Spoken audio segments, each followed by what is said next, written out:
Would you all please rise and join me for the pledge? I pledge allegiance to the flag of the United States of America and to the republic for which it stands, one nation, under God, indivisible, with liberty and justice for all.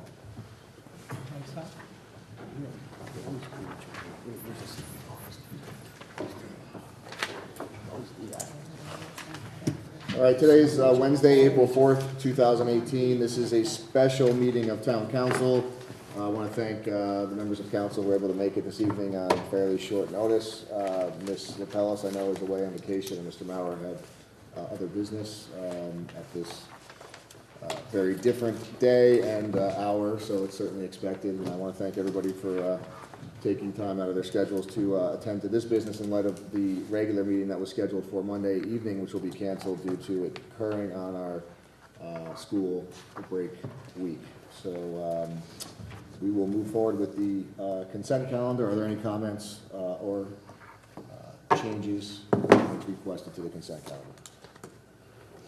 All right, seeing none, I'll pass the consent calendar. Communications A through I would ask that those communications be incorporated into the body of the minutes of this meeting.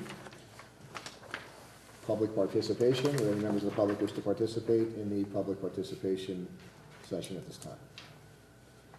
All right, seeing none, I'll close public participation. We have no appointments this evening. On to the action items. A, Town Council Committee on Finance, Education, Health, and Public Safety Matters. Mr. Rooney? Thank you, Mr. Chairman. We have not met, but we will be meeting soon.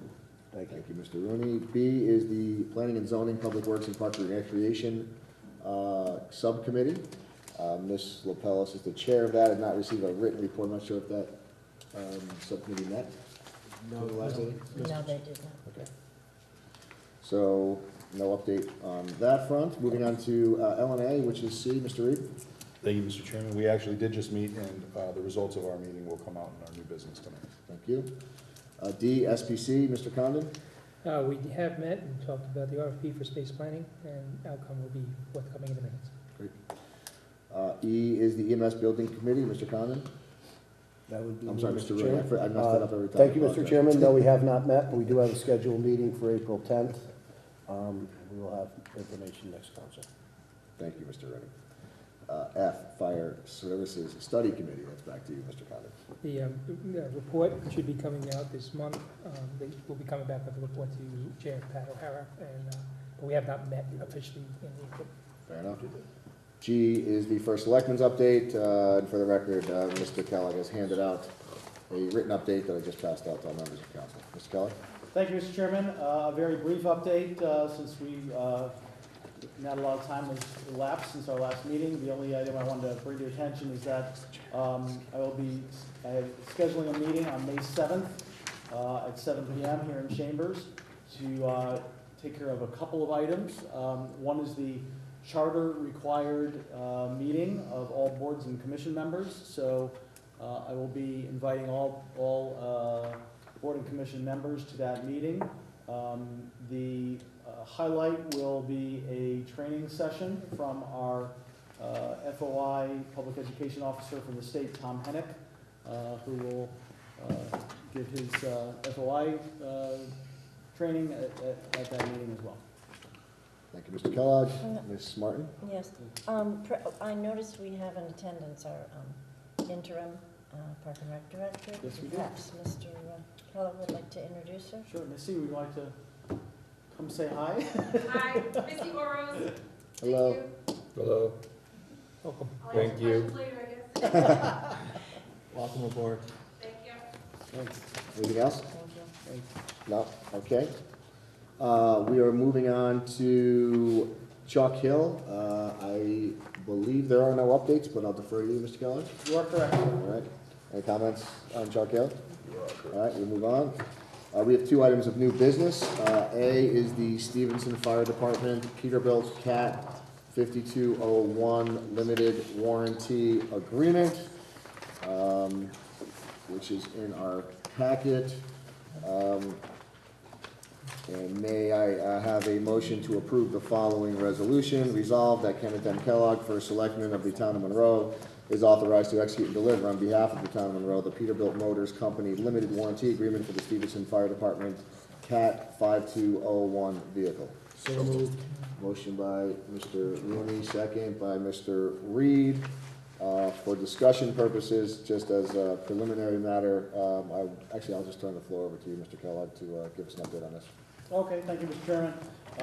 As we discussed briefly earlier in LNA, this is a additional warranty for the tanker vehicle that the Stevenson Fire Department will be taking delivery of in the next approximately week.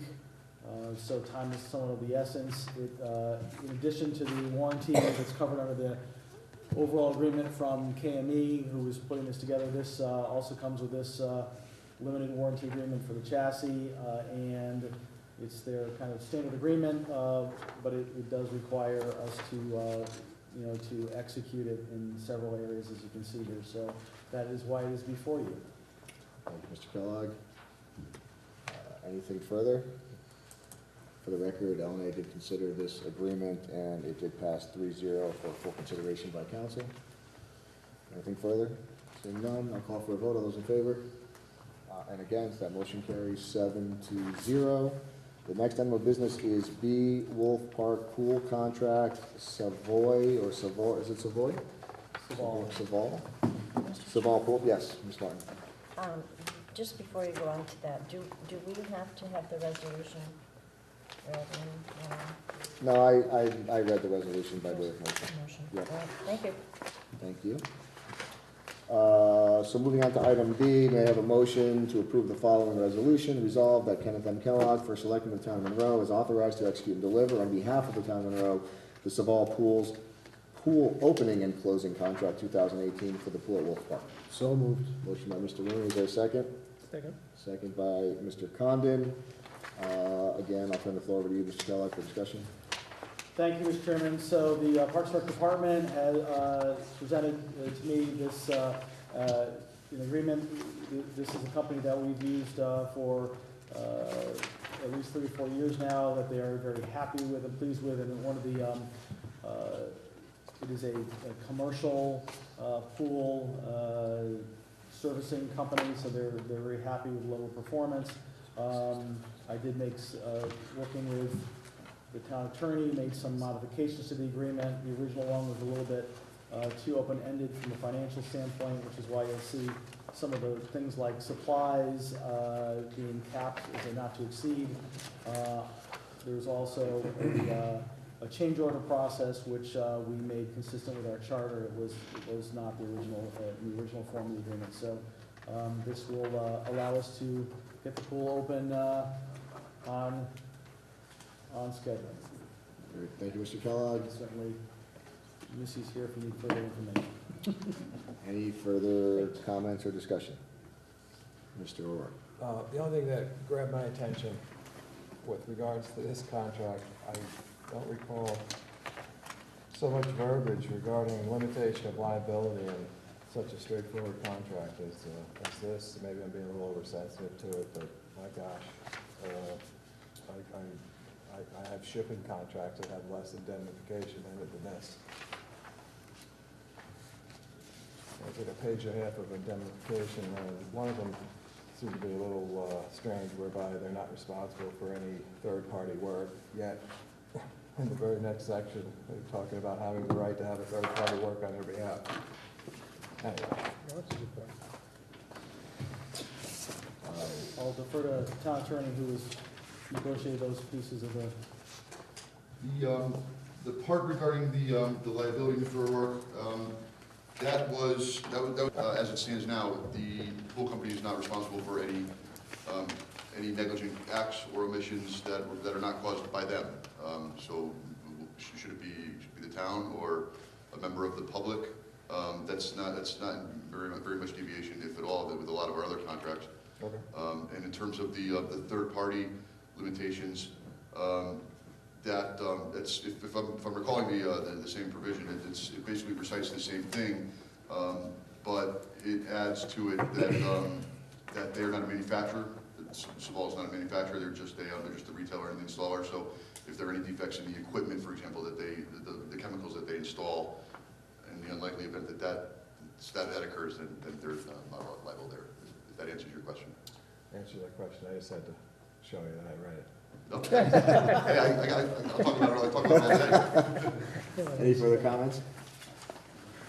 Again, for the record, LNA did review the agreement and did approve unanimously it for consideration by the full council this evening. Any further discussion? Seeing none, I'll call for a vote of those in favor. And against, motion carries 7-0. Second, public participation. All right, seeing none, I will close the second public participation. Is there a motion to adjourn? Motion by Mr. Rooney, second by Mr. Condon. All those in favor? Motion carries 7-0. Thank you very much.